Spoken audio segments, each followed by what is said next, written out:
Hey y'all, welcome back to my channel. I'm going to be working on some quilted paper for these journals. A little quilting hack I'm going to share. It's pretty simple. Remember I had all these 1-inch strips left, and I have obviously lots of dictionary pages. I am going to cut these strips down into 1/2-inch strips. And I'm also going to take some dictionary pages and I'm going to cut those down into long 1/2-inch strips. And I'll be back. Okay, now I have a pile of 1/2-inch strips, and I took another book page and I just made sure that the edges were straight. And so I have cut this down. This was the original size. And I just trimmed off the edges to straighten it. Now what I'm gonna do is glue these strips to this book page. And I can just sit and glue. I don't have to measure because they're all a 1/2-inch. And I'm just going to line them up and glue them down.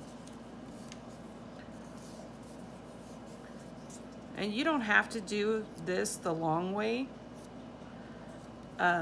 You can do it the short way, and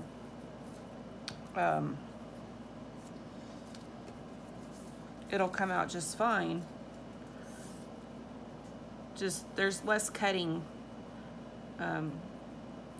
if you're using the longer strips. So you get the gist. I'm just gonna alternate colors and patterns.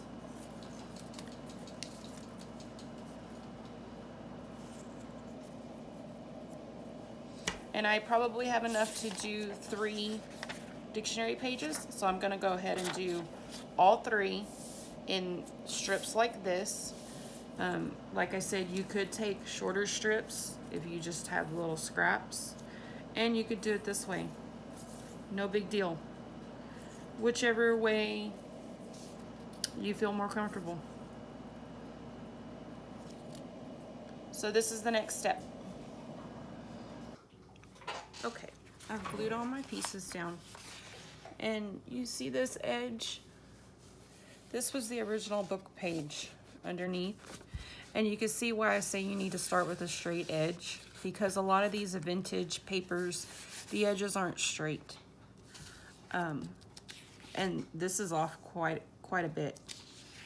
So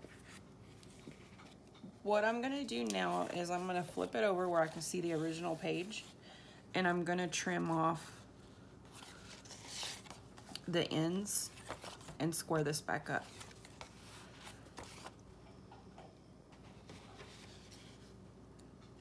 I don't know where my favorite pair of scissors is. I think my daughter might have borrowed them.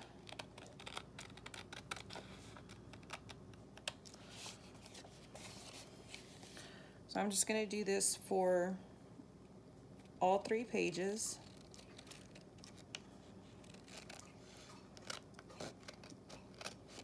And if you laid your papers this way, you would want to cut, you know, wherever your straight edge is. So then I'm gonna take them and I'm going to get rid of this white edge. See here where I collage the piece on and there's a white edge left. I just want to get rid of that. So also make sure you're cutting from the straight side, not the crooked side.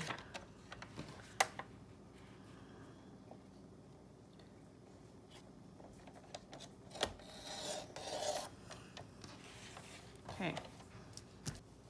Okay, So now I have my 3 pages cleaned up. Pretty straight as they're gonna get. Okay, now I'm gonna take these and I'm going to cut them this way in 1/2" strips, all of them. And I'll be back to show you what to do next. Okay, I've cut quite a few strips out of each page. I've taken an index page from an atlas. I had started my master board on it and just cut it off and squared this up. So now I'm going to take these pieces and I'm going to glue them to this. So what I want to do is create my checkerboard pattern.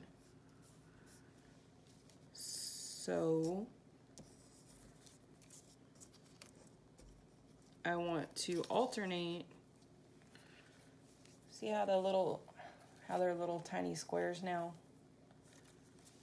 I wanted the smaller size because the journal that I'm working in is small. So that's why I went with the 1/2".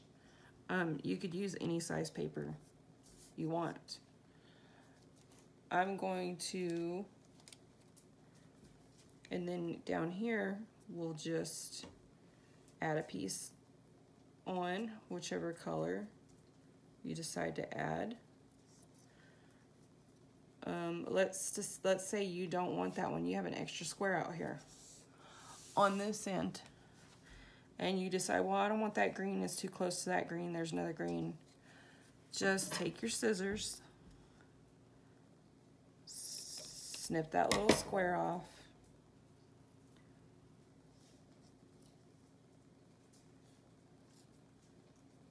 Nope. Okay. You just want to keep layering. And you can layer across this way. Just pay attention to which squares are touching where so that, like right here, I don't want to put that there because the patterns are too close to me. There's 2 patterns together there. We can move this one here.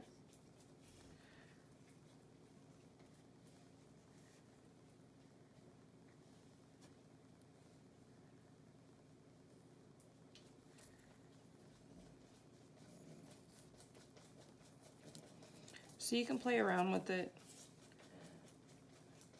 So let's say I wanted to fill in this section. I would just clip 3 little squares off right here and fill this in.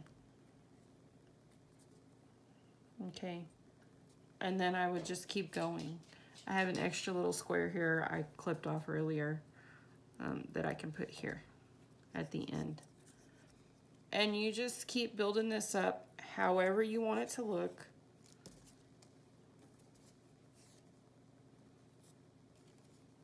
Okay, and get it all glued down. And I'm gonna go and work on that, and I'll come back and show you what the sheet looks like.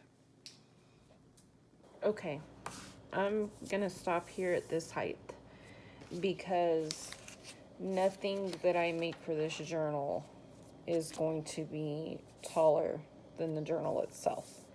So this is a good size to work with. It's still really flexy. So what I'm going to use this for is to make pockets for the journal. So I'm probably going to back this again onto another book page. But there you go. A little paper quilt. Thanks for watching, y'all.